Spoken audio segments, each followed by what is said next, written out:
There is a sixth dimension beyond that which is known to man. A multiverse as vast as eternity, as timeless as the Infinity Gems. It is the middle ground between the big two and the indie publishers, between sci-fi and mysticism, and it lies between the pages of the reader's imagination. At the summit of entertainment, the dimension of comics, where a humble service is held. We call this service the Gospel of Comics.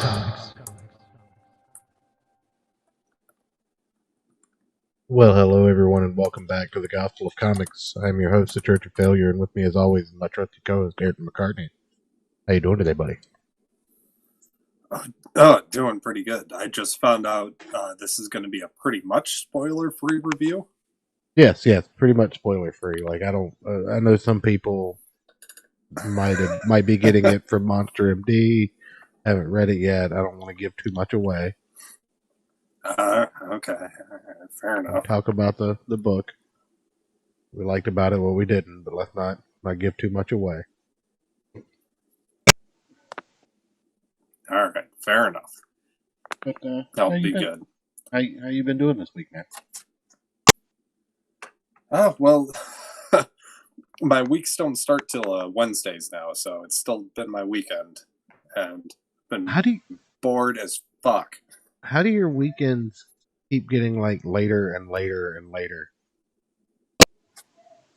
My weekend starts on Sunday and goes through Tuesday at the moment, because it's the slow time. So. Okay. I'm not sure I understand that or appreciate it. Well, I mean, typically not during February is like the worst month for any retail. So I normally work less during the month of February, and then come March, especially for cigars, when things start warming back up, I'll be working a normal work week. Okay. So, before we get into the review, is there anything pressing we want to address? They got Gina Carano. She's apparently doing something with Ben Shapiro. Yeah, last I heard. Okay. Yeah, they're doing some sort of movie. Apparently, people are talking about DC Comics subletting their properties to another publisher. Wait, when did that come out? I must have missed that one. It was something I heard some people talking about on another stream this week, and they were talking about how who's the guy that does Invincible? Robert Kirkman. Okay, yeah. He might be in the running for it. Diamond might be the new publishing arm for DC. It's going to be weird. Like there's a handful of people. Yeah. Like Warner Studios. No, Warner Studios. DC drop Diamond, or was that Marvel? No, it was DC. But okay. I mean, they're not talking about distribution. They're talking about publishing. Yeah. Like printing, publishing, creating, the whole nine yards. Just basically putting DC's name on it. Okay. So, I don't know how I feel about that. I mean, it can't get much worse, right? Never say that. It can always get worse. Tom King. I mean, Brian Michael Bendis. Yeah. Can it get worse than that? Yes. Kwanzaa. Okay. Renfamous.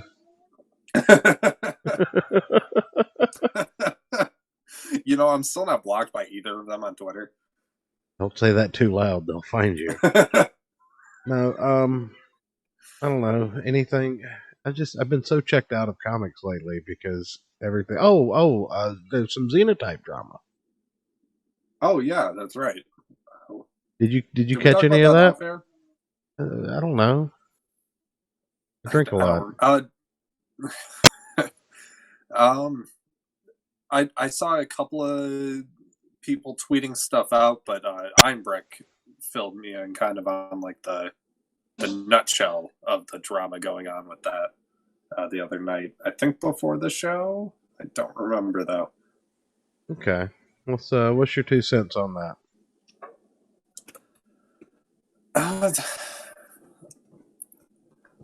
I mean, aggregating everything else that we've been seeing this past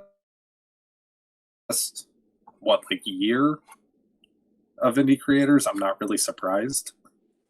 Yeah. At this point, that as horrible as that is, like, and I hate to say that, like, I wish it was going better, but you know, from everything we've seen and personally experienced as the show, with certain things, it's not that surprising anymore. Yeah, I feel you there. I don't know, man. Like, a lot of people are jumping to defend Liam. A lot of people are jumping to defend Odie. I don't know. I'm waiting to get my copy of Xenotype to see if the silver copy's printed weird and out of order. Yeah, that'll be fun. Yeah. I've got a few things coming in here soon, hopefully. Monster MD supposed to be on the way. Earthworm Gym 2 is supposed to be on the way. Nice. Got a copy of Vestige on the way. I did. You got your card. I did find. Yes, yeah, I did. I did get that, but no, that's not what I was going to bring up. Guitar player Joe Satriani apparently has a comic book coming out next month. Is that what you were talking about? Is that what you were talking about? Yes, called Crystal Planet, and it looks wonderfully insane. All right, I'm with it's in pre-order right now. I haven't pre-ordered it yet. It's $20 for 48 pages. I'm probably going to pre-order it. Just like I said, it looks wonderfully insane. But actually, I might still have the page for it. The thing I kind of like about this, for one, it's not a proper like Indiegogo campaign. Like, it's just like, hey, we're doing this thing, and you can pre-order it for when it's done. So here's the little blurb. Experience a vivid space odyssey where Satchel Walker, a man out of time, finds himself caught between desperate factions as they battle for resources in the perilous orbit of a dying star. In a bold and brutal saga of sentient storms and wingsuit armies, it's music, and more importantly, the power and emotion that music can conquer, which could bring an end to this conflict, restore harmony in the time stream, and reveal Walker's true place in the universe. Okay. All right. Doesn't that sound just wonderfully insane? It always sounds wonderfully insane when I come in and you're talking, Ayrton. I was gonna say, what the fuck did you just read to me? Because I mean, I feel like you should feel bad for it. Well, I started following him on Instagram recently, and he's been posting pages every now and then. I was like, oh, that looks really weird and kind of fun. I'm gonna go actually check it out. And that's when I sent it to you guys. I don't remember you sending me this. You might have to send it to me again. You sent me a message. You didn't send me any links or anything. Oh, I thought I put the link in like shows. I don't know. I thought I put it somewhere in the Discord. I act like I read my own Discord.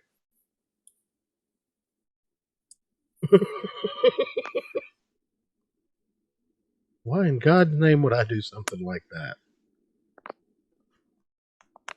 Anybody? Anybody still alive out there? Wait, what just happened? I don't know. What just happened? I have no idea. Did you hear me? No. I heard RuneKnight laughing. I didn't hear RuneKnight was laughing. not in fact. I was not in fact laughing.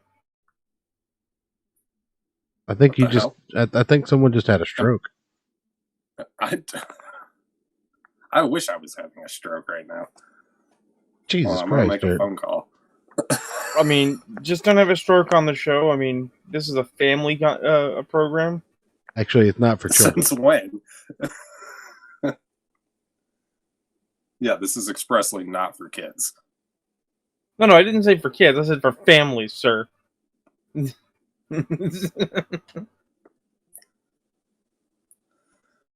What about you, Rune? Is there anything any housekeeping, comic related news or whatnot you wanna bring up before we jump into this review?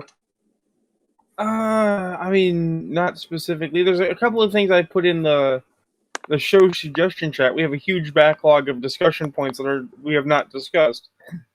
By all But means. as I was coming in though, actually, we are not the only group that is live. What is it? Naomi. Yeah, Niobe Comics is currently doing a thing. And I'm vaguely interested as to what they're talking about because it has this grandiose title, quote, "Do indie creators want to save comics?" And it's like, no. I think Well, I the mean, answer is no, Rune. I mean, don't we really? Because arguably, if we're indie creators making comics, some of you may, but I don't think that's something that could be said for all. oh no, not certainly not for all. There's always going to be one jerk face that's like, "I'm gonna burn it down and I'm gonna profiteer off of the ashes." And we all know what happens to Peter Baelish. I mean, not in the real world. Peter Baelish wins in the real world. I'm just saying that logically, indie. There's a difference between being anti-corporate, right, and being anti-industry.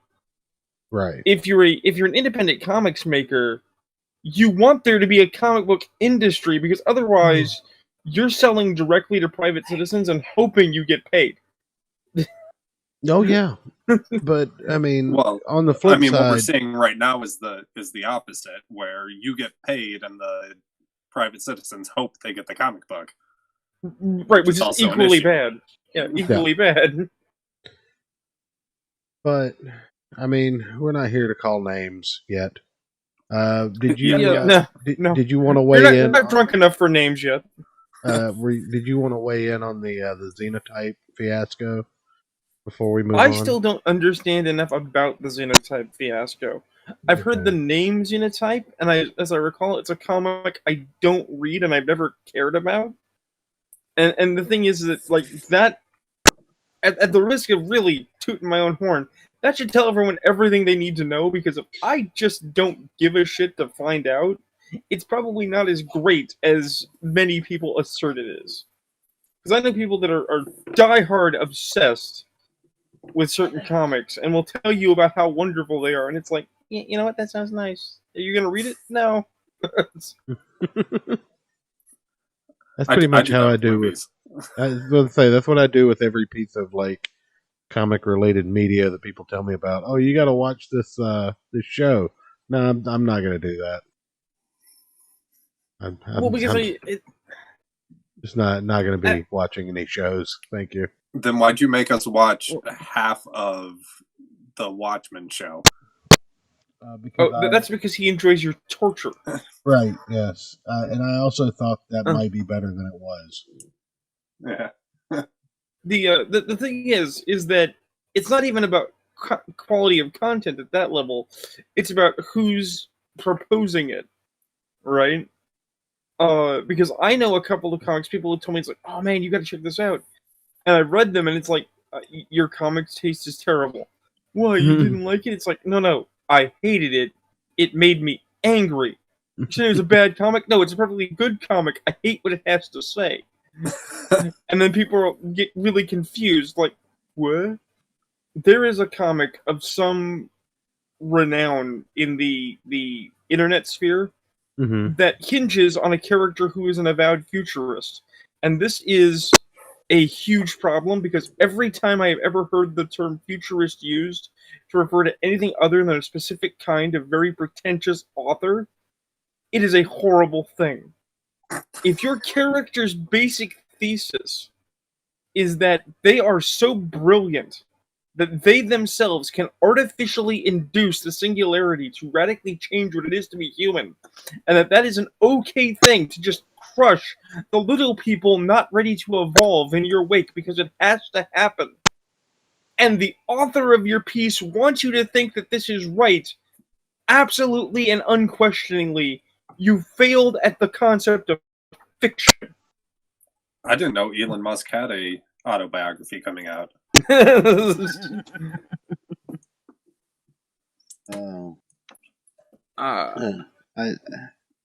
just, it's like I told Ayrton earlier. I can't really be fucked anymore. Like, it's just, I have no fucks left to give. I'm sorry, I'm all fucked out. I mean, that sounds like a problem to be taken up with Mrs. Church, really? I mean, No, not in that regard. I'm talking about. I know. You know, most of these spats and everything, like, it's interesting to me at a certain degree, but at the same time, I'm just like, is it though? What was interesting? It's only to me, fun though, when the people are actually yelling at each other. What was fun for me though was reading Shinobi Sasquatch versus Monster MD. Ah, what a segue! Holy shit! It's almost like we planned that one. I want to start off by asking you gentlemen, what did you think of Shinobi Sasquatch versus Monster MD? Well, I thought it was a blast. it was so bizarre, and I loved every second of it. I couldn't put. I mean, it's not that long. It's only 24 pages, but still, I couldn't put it down. And when I got to the end, I was like, "That's it." The fuck? Right? Like, the ending's the worst part. Like, you're waiting. Well, no, the story's just getting good. Yeah. Like, Did it's you interesting. get a chance to look at it, RuneKnight? Yes. Oh. Yeah, I did in fact get a chance to look at it. What did you think, Ryan? I think it is a quality product. I think it is a well-constructed comic from a visual standpoint. I honestly thought I am also avowed to hate fun. So well, I thought Rune. I seriously suspected he was going to say, "Well, it was a comic book." it is a book. It is a book that I have now read.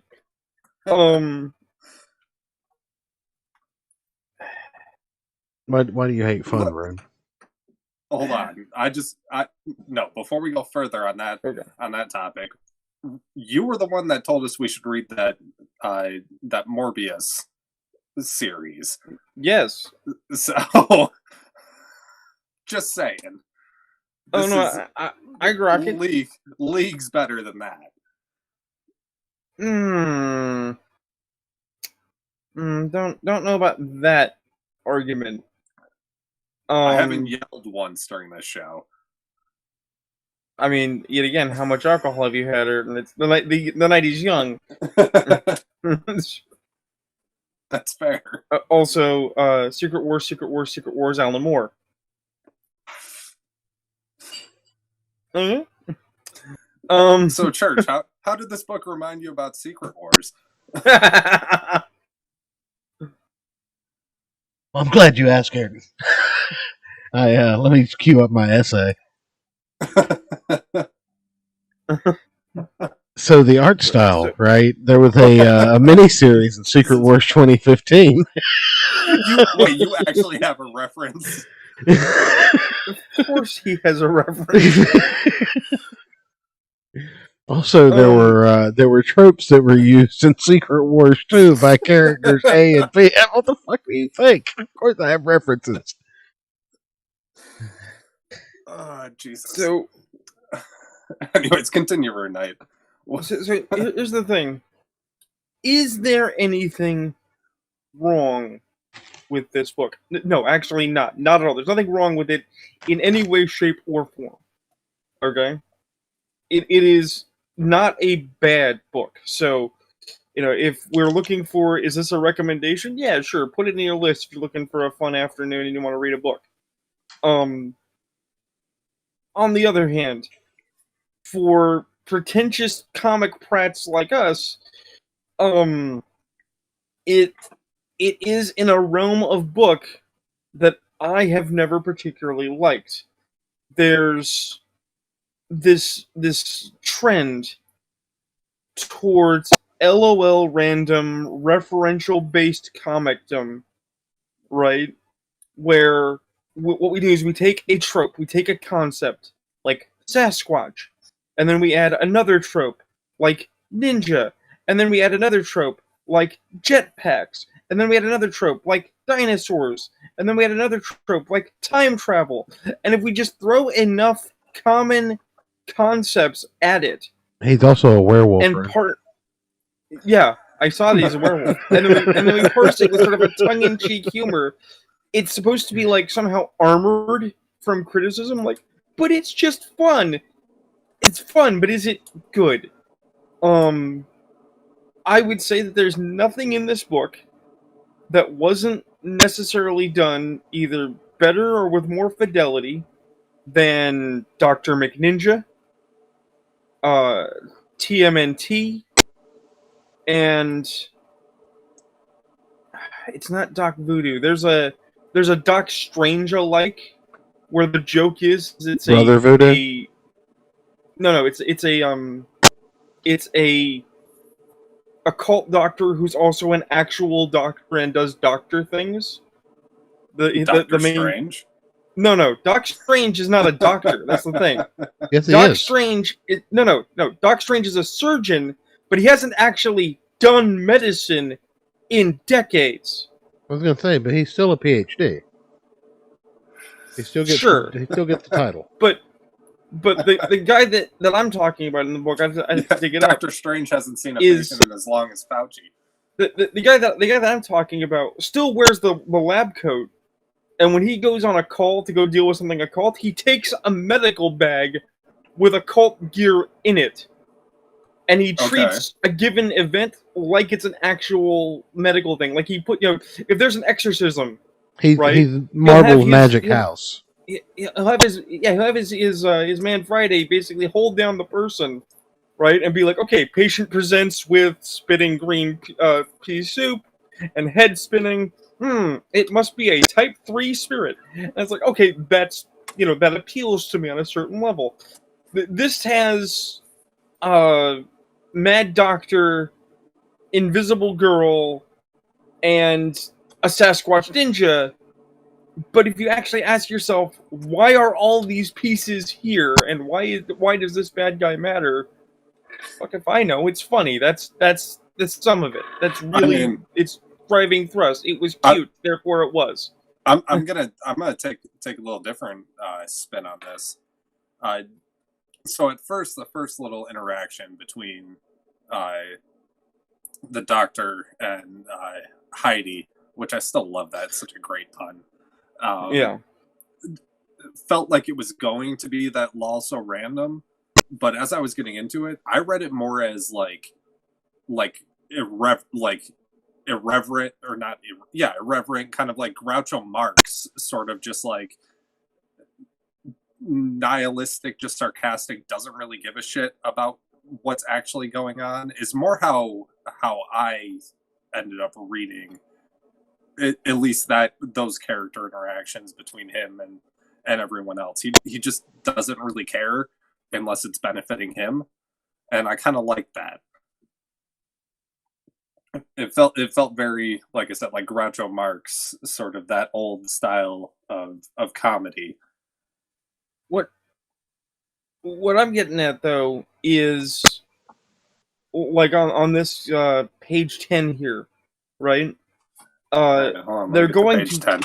they're going to fire from a cannon they pulled out of nowhere a syringe full of whiskey into Yes. the Sasquatch, and Yes. when he ninjas it, right? Mhm. You have the syringe spoon, my coping mechanism, and then less than 2 pages later, the doctor here is like, "Oh, you have furbies." It's it's back to back random jokes. There's very little wit or nuance to it. Now, again, there's nothing wrong with that. Sometimes you just want to have a laugh out loud knee slapper. It's fine. I'm not actually saying this book is bad and you should feel bad for reading it. I'm just saying this is not my specific kind of book. And that's okay. It is. Yeah, the werewolf furpies thing did kind of throw me for a minute. I'll definitely side with you on that bit. And no, yeah, that's totally fine. If it's not your thing. I just It want was to know just who nice. doesn't have a giant syringe full of whiskey cannons at their house. Right. Come on, Rune. That's actually mean, something that people do. I have one. I mean, I don't, but that shouldn't surprise anyone. Right. I'm just saying that because we are ostensibly a review show, really, kind of are. Yeah. You know, we review various subjects. There's a propensity for to take away that if we say we have opinions about it that are not in the positive, that it must therefore also be bad. And I don't want to say that at all. I'm not saying that Monster MD versus Shinobi Sasquatch is bad. I'm saying you can have a range of opinions about it. I think you just hate fun. One thing That's the that general I opinion. would The general opinion is Joe must hate fun, and I'm okay with that accusation. At least somebody hates fun somewhere. one thing that got me about it, and this is with all due respect to Rob Willis, I think the cover is much too serious for the interiors. It sets your expectations just a little bit in the more mature area when you look at this I cover. thought it was going to be a lot darker and more macabre. And then when you get to it, like it almost like, because one of my favorite kind of books is like a Batman the Animated Series book, right? I love me some Batman the Animated Series comics. They're goofy. I mean, you look. Go ahead. I mean, you look at the alt covers in the back. One is just the regular cover, black and white, but there is the alt cover, and it frankly has a John Constantine flair. So I get where you're coming from. It's like, yeah, this was not John Constantine's funny, but he's not rando funny, right? And that would be a very different book. Well, the thing is it's just I was more on the thing about expectations, not what should and shouldn't have been. When you read those old Batman the Animated Series books, it's almost like watching an episode of the show. And you're in that experience from the very beginning until the very end. This is introducing you to what you might expect just by looking at it, and then when you open it up, it turns into something else. Now, unlike Rune, I'm actually completely okay with the something else it became, and enjoyed it because it kind of harkened me back to those funny, cartoonish, more fantastic. I mean, let's see how far I'm willing to suspend my disbelief. All right, there's a Sasquatch that's also a werewolf, and a monster healer with a zombie arm and an invisible girlfriend. I'm willing to suspend it pretty damn far if I've already gotten past the cover. So, it's kind of like that kind of nostalgia almost for me. and that it didn't really strike me as out of place for those also random jokes and whatever. Like, that's what you expect. Like, I almost looked at it as like reading an episode of a cartoon show.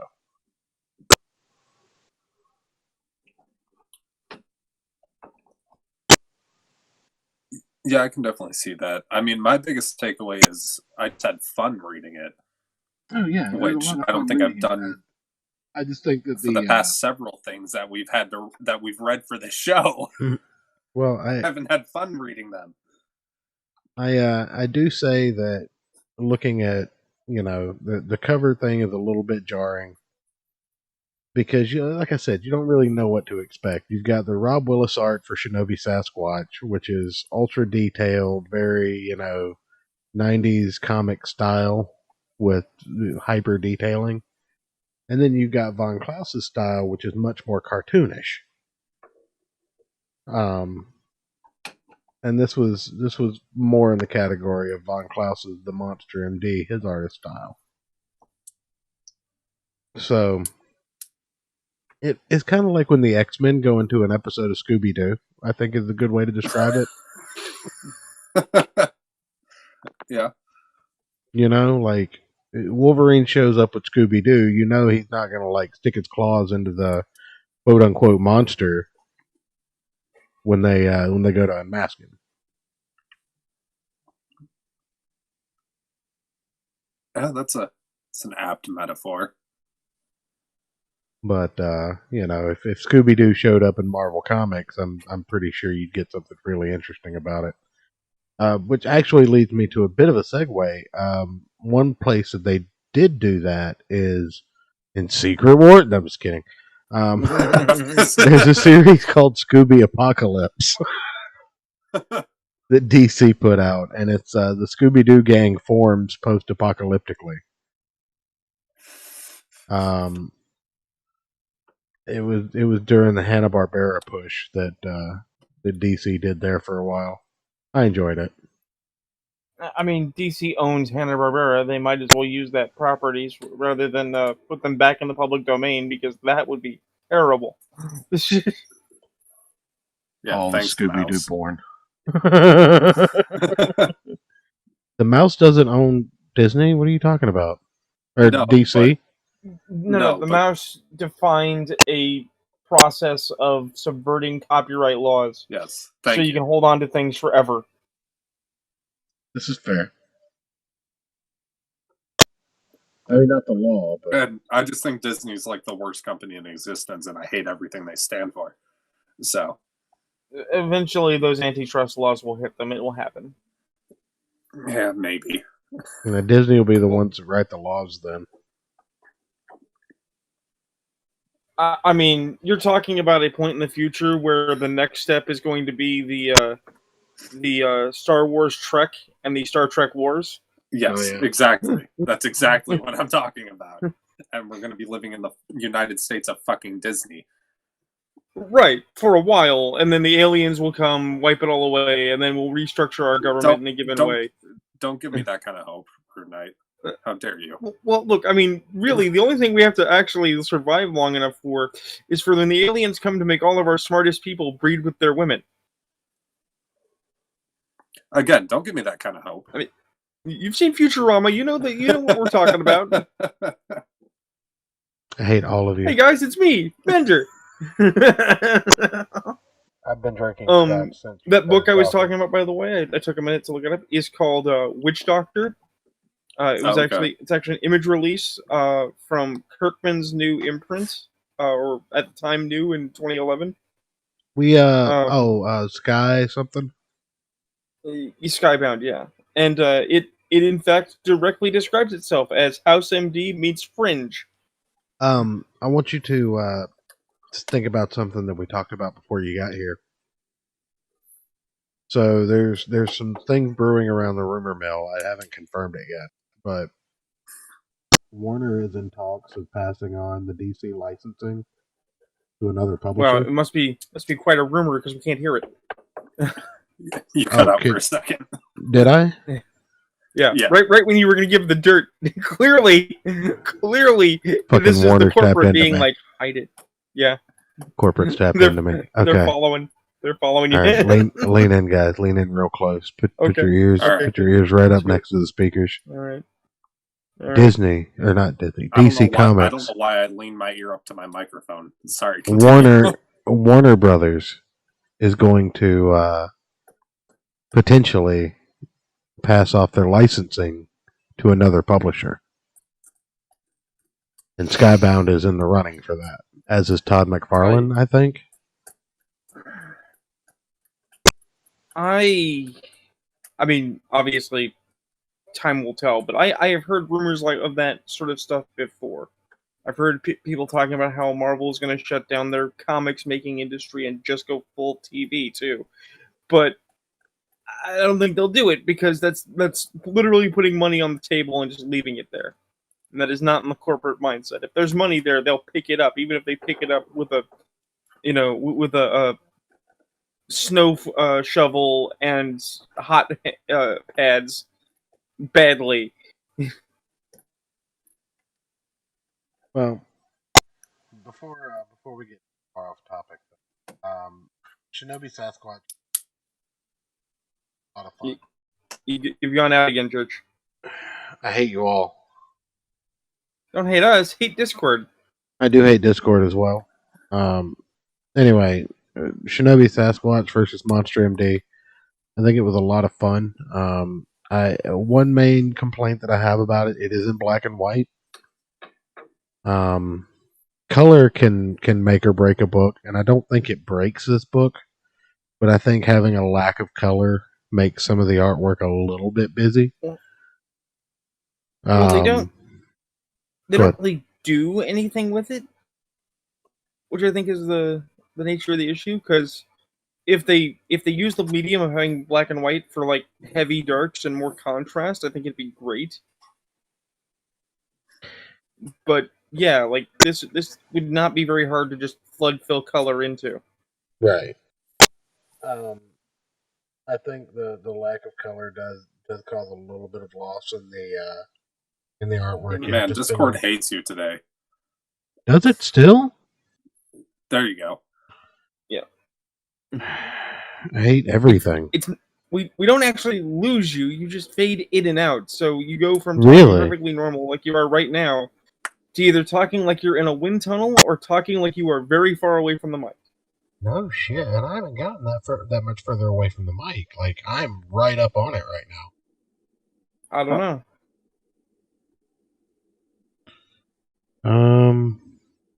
I mean, we get that opposite end of the problem where if I'm in a room with people say I sound robotic, but I sound fine to you and Ayrton all the time. So I don't know. That's because Discord's cancer. I'm gonna turn I don't even know if it's Discord's cancer at this point. I think it might be like carriers are cancer. Can you guys hear me still? Yeah. Yeah. Okay. I just turned the noise suppression off. Let's see if that gives us anything to work with. Okay. We shall see. But no, I think it was a really fun book. I think that one thing that I can take issue with again is the jarring difference between the cover and the interiors. You kind of want to be able to at least somewhat expect what you're going to get, and this just it makes you feel like you're getting a completely different book when you open this up if you're just buying it based on cover story. I mean, is that's understandable, right? Yeah, I can that's totally fair. And the only other thing is you could definitely use color in this book, or at least a little more shading, because characters that are all black and white, they fade together real well. Well, they were clearly aiming for sort of a Western anime motif, but Western animes are generally in color because they're animated. we don't have a Western manga style. If you're going to do a manga style book, just do a manga style book. They do lots of cross thatching and thatching to give texture to Well, pieces that otherwise would have none. I'll play devil's advocate on this one real quick, and I will say that this is one of the first examples of an add-on being a completely new comic book. And I think that was very ambitious. I think even both creators have come out and said that was just a little bit too ambitious for us.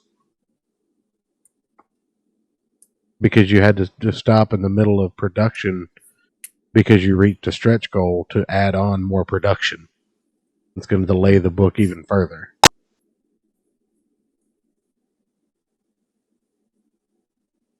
I mean, I'm glad they at least acknowledged it. Yeah, yeah. Right. I think if I'm not mistaken, and don't quote me verbatim, but I'm pretty sure I've heard Von Klaus explaining that it's very ambitious to add an entirely new comic book as a perk, like a stretch goal, and then hit that stretch goal. I mean, this brings us back to that question of, do indie comics creators want to save comics? Because I think most indies would freely admit that, like, if we had infinite money and infinite support to just do books, the entire reason that it became an industry in the first place was to streamline the process so you could get better books to the consumer. We totally would. Anybody that's like, I would never go corporate, or I'd never work for the man to make comics, I think is at least being disingenuous, because they're assuming that working to make a better product is the same as giving up your, the authenticity of your work. There's nothing magical or special about being so indie, so underground, that your product is abominable or illegible to the population. I'm sorry, it's not going to win me any friends, but Jonan Vasquez is a shitty comic maker. Why would you say that, Joe? Because I have read his work at great length, and while he may have a very unique visual style, he does not do good storytelling. His books do not have a great deal of action in them. And I do not feel bad for him that he was so contentious when he decided of his own volition to take money from Nickelodeon. That Nickelodeon, that has screwed over creators before, went and did what they wanted to do with his Invader Zim because he couldn't play ball. No shock here. No, I can get that.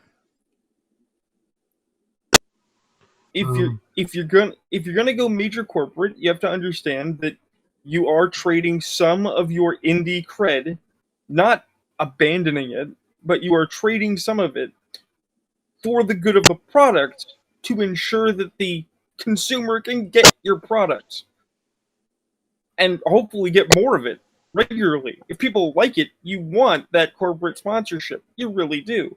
Yeah. We just happen to live at this time in a really weird universe where corporate sponsorship is both hard to get, which is not unusual, but also means like signing on to the Mouse or the Warner Brothers or some other front for a movie deal and a TV deal. And that's the part that's foreign and weird. Well, it kind of takes me back to like the mid 2000s in the indie music scene, right? There was the same mindset, like, oh, we're indie, we're not part of the system, blah blah blah blah blah. But then, like, an indie band who was really good would get a record deal, and everybody would freak the fuck out, like, oh, you're a fucking sellout, blah blah blah blah. And I'm sitting there going, like, okay, but they're making more money. They can quit their job delivering pizzas and like do this full time and produce more music that we enjoy and play more shows that people like going to. What's the issue here? And ostensibly have an opportunity to change the industry from within. Right. That's the big one, because the thing that's always made no sense to me, right, is, sure, as somebody who loves hair metal, okay, I get it. You're a 90s young man, you want to make it with your band, you look and you see the over-processed, products, gotta have a ballad, gotta have an anthem, gotta have a this, gotta have a love song type stuff, and you don't want none of that. Hey, right? power ballads are cool, man. But you ain't gonna change it. You ain't gonna make it so that every band isn't Warrant from the outside. Because we all know what the opposite end of the spectrum looks like. Huh? At best, the opposite end of the spectrum is your black metal band that only records on vinyl, that runs around in the park, and sells your stuff out of the back of your dad's van, will never get any kind of mainstream exposure. Look, 3 more payments and it's my van. Yeah, really. Right. Or you're that kid who played Chekhov in the Kelvin Star Trek, and your band just got a gig at a neo-Nazi bar, and you just watched somebody get murdered, and you're hiding out in the green room trying to escape a freaking action drama with an evil Patrick Stewart. Who told you about that? I've seen the movie. It's great. I'm just saying, it's like, at what point do you stop and look at your life and go, man, I should have signed the contract? But, and at that same point, I also saw people realizing, like, oh, I can capitalize on this quote-unquote, like, indie sound, if you will, and, use that as a springboard to get into the mainstream, and then did actually change when they quote-unquote sold out. And I'm seeing this exact same thing starting to happen in comic books, and I'm just like, okay. I mean, yes, some of these guys, I can see them going in and changing, because the mainstream music industry did change. If you look at what was on the radio 15, 20 years ago versus what's on mainstream radio now. Like, I mean, I am enough of an old man to have a radio, so I know what you're talking about. There's radios in cars. But Yeah. Remember radios that came in like sections? Like you got a cabinet and you had like the CD player and the tape deck and the actual radio. And then I had 2 speaker cases off to the side because you didn't have surround sound back then. And you could get the record player for the top. So here's the question, and this is a serious question, even though it doesn't sound like a serious question. 42. Okay, cool. Using this example that we are putting together, that what's going on in the comics industry is similar to what is going on in the music industry, who is the Green Day of comics right now? That depends on what your opinion is on Green Day and what kind of comparison you're starting to make. Well, here's the thing. When Green Day was brand new, I liked them. I liked the song Dookie, the title track from their second album. Yeah. And they, on a MTV News segment, very proudly did their lead singer say, I hate those bands that just change their style completely one day and become entirely something different, right? Which is edgy and arty, and that's what young punk bands do when they want to prove that they're badasses. Yeah, right? They don't actually understand artistic evolution. Yeah. Except then you look at fucking Green Day today, right? Call Me When November Ends, and American Idiot, and all this other fucking pop, emo, punk bullshit. Okay. I fucking hate Green Day today.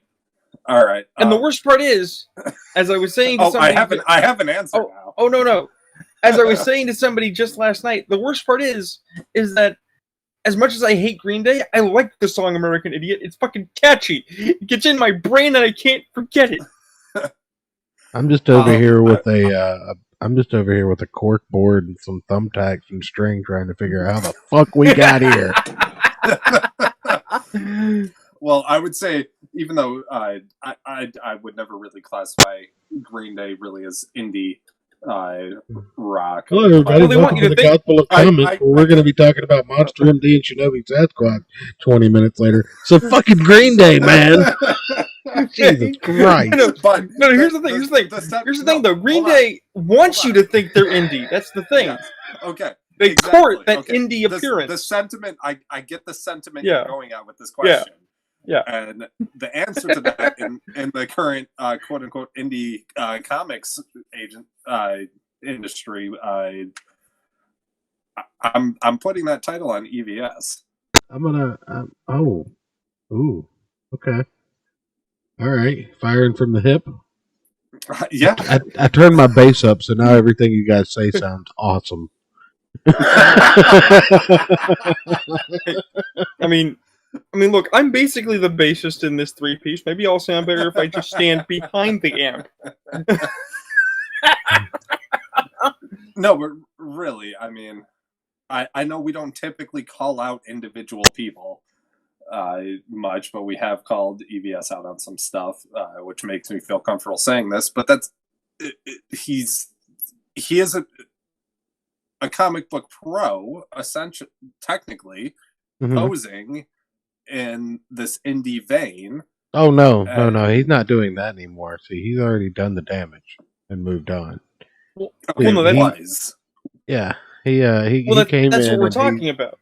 He came in and he put his arms around all these indie creators and he says, "Yes, these are my people. These are people that just want to make comic books." By the way, check out Cyberfrog. How awesome is Cyberfrog? Look at these other things too, but Cyberfrog. And then slowly but surely it was like, so check out Cyberfrog, and yeah, there's some other stuff, but mostly Cyberfrog. And then it was Cyberfrog. I mean, I gotta ask the important question here. Other since we're Cyberfrog. Talking about the hordes now of people that will follow the thing. Is Cyberfrog even that good? Because I haven't seen the inside of Cyberfrog. I couldn't afford it. I mean, it was definitely fun. I mean, I enjoyed reading it. Well, I mean, let's follow it up with an even more powerful question: Shinobi Sasquatch or Cyberfrog? Which is more fun? Which is the better book? If they're both in the fun book category. Objectively, Considering Cyberfrog's the better book. Yeah, if you take it all together, like art and like every scope of everything. Yeah, I can see that. objectively, It's also Cyberfrog's the better book. It's also been close over a little over a year since I read Cyberfrog, so I'm also going off of memory here. Then we have to. But then we got to like hash it out with the question: is it better because it's better, or is it better because it's better supported with more money and more time? Definitely some better supported with more money and more time. It's a more well-crafted book. The artwork is objectively better in the sense of comic artwork. A different style completely, but objectively, if you were going to say one artist cost this and the other cost this, now match them up, you would say EVS cost more. So in fact, like I was saying, it's literally Shinobi Sasquatch versus Monster MD could be. I think the story million here times better is more fun if- than Cyberfrog. I will say that. I do think the story is more fun. And It's with taking that, everything else away. and with that like corporate backing, if they just had it, if these indies became not so indie, it could be even better. In theory. In theory. It could also, in theory, be worse. It could entirely, in theory, be worse, man. But I'm trying to be positive here. I'm trying to be like, it could be better. Do you It's a remember fuck win. that Captain Marvel image that was going around? Everyone was redrawing. I mean, I was thinking about the She-Hulk image everyone was redrawing. So which Manchester are you talking about? Yes, all of the above. Now, I want to go back to that comparison between Cyberfrog and this book as well, and make a few clarifications. Right? Okay. Cyberfrog was its own campaign. Cyberfrog was created by a professional, an indie, or not an indie, but an actual, employed professional who created DC characters and gets royalty checks from them.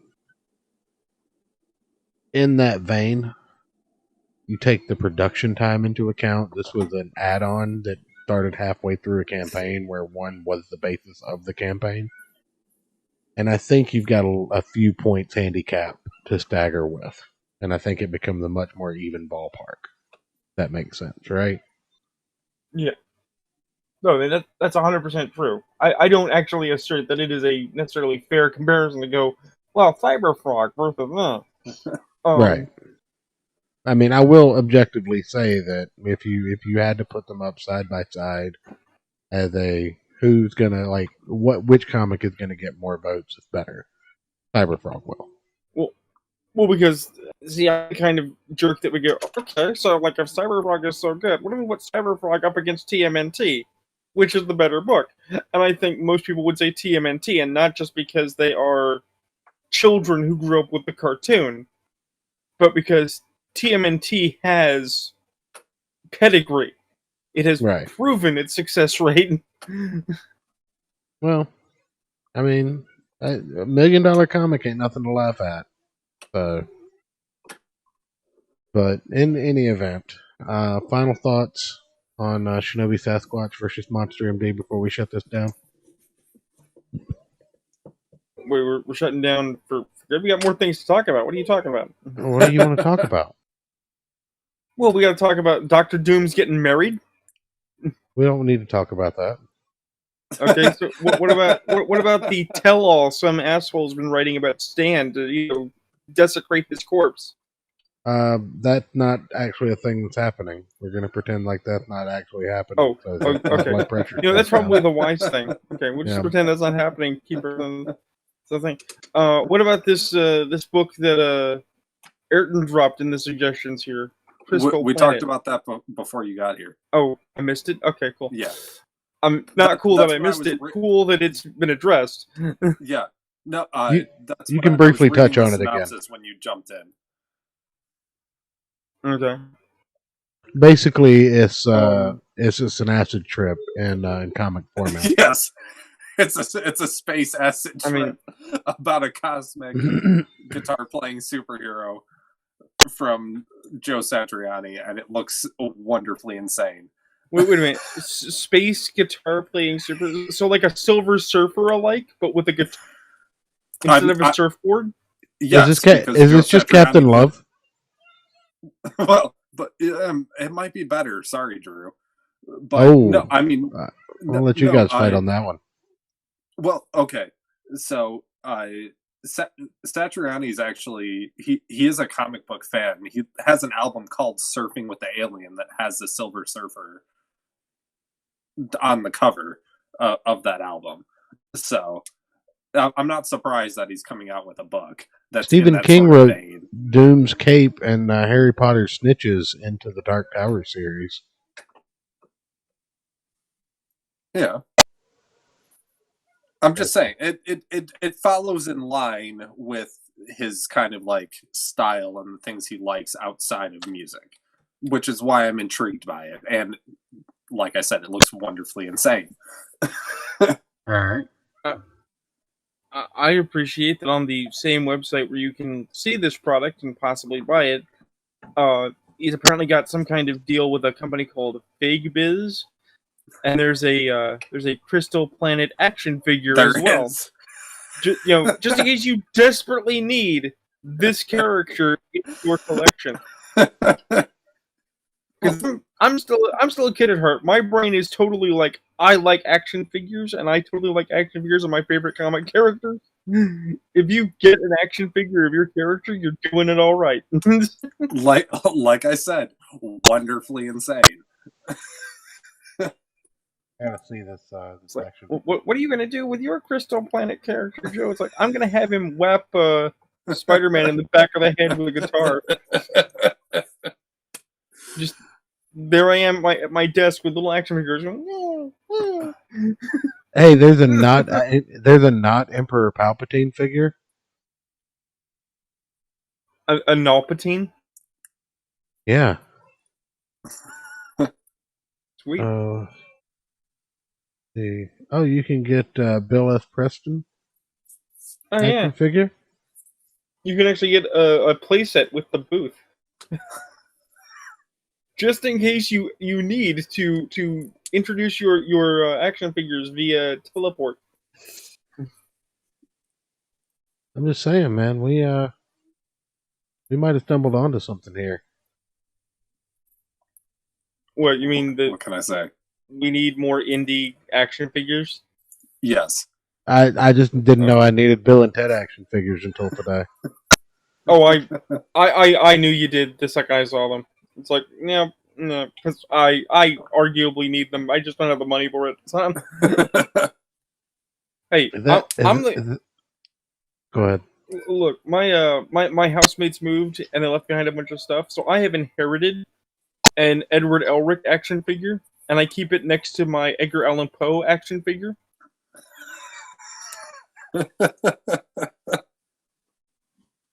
Oh, Nice. hold on. Welcome to the Gospel of Comics Shopping Network. I feel like, For $19.99. you can only get the phone booth for $43.95. You have to buy the other figures separately for $30 a piece. So, Ayrton, why don't you introduce our next item on the shopping network? Well, that would be. Now hold on, I haven't spent $110 on Bill and Ted action figures yet. I haven't given you my credit card information yet. The phone lines are open, folks. Call the number 1-800-555. Yeah, churches in the Scotch buying everybody toys. Oh, I think it would be absolutely amazing and also a disaster if we had a confessional night where it's like the confession booth is open, people can come on in to say stupid stuff. We will, judge you accordingly. Oh, can we do that? Everyone has to say "Bless me, church," because I have sinned before they start. No, we can't. That would make me feel creepy. I can't do anything to absolve you people of your sins. What are you talking about? Don't be stupid. Who said anything for absolving? No, we're going to judge you for your sins. That might have to be our 2-year anniversary show, which is coming. Absolution is for people that deserve it. You're on the Church of Failure. You're not getting absolution. When is our 2-year anniversary show? March 23rd. Man, I gotta shut this shit down. We can't. We can't keep doing. How can we keep getting away with this? I have no idea. You want me to start just shouting gamer words at the top of my lungs? I posit we get away with it because Frank Miller is in fact a revelator. He is a man with a vision of the future. And Frank Lex Miller, Luthor Lex Luthor in Batman Strikes Again was correct. The truth is a wonderful thing if no one's listening to it. Well, no, but Frank Miller is Alan Moore and Garth Ennis all in the same body. They're just different tax write-offs. Sure, and different beard lengths. But I'm just saying that the Church of Failure has its audience, and we wish that audience would grow. We'd like more people watching and commenting. And so on. But on some level, I think we get away with this because people honestly don't know who we are and don't care. If we were bigger people, if we were more widely known, I think people would come down on us so hard for our opinions. We get canceled so hard. Getting canceled will be an improvement, basically. I'm with you on that. But in any event, I do think that is where we will end the show tonight, unless you gentlemen have any other final thoughts. No, that's about it. Oh, and you too, Rune. I know I said gentlemen. Yeah. I don't know. I think it's really stupid to start your game of Risk in Asia. You're supposed to go to Australia and build up. That's how you win. Good advice. Good advice. Get us out of here. Good night, everybody.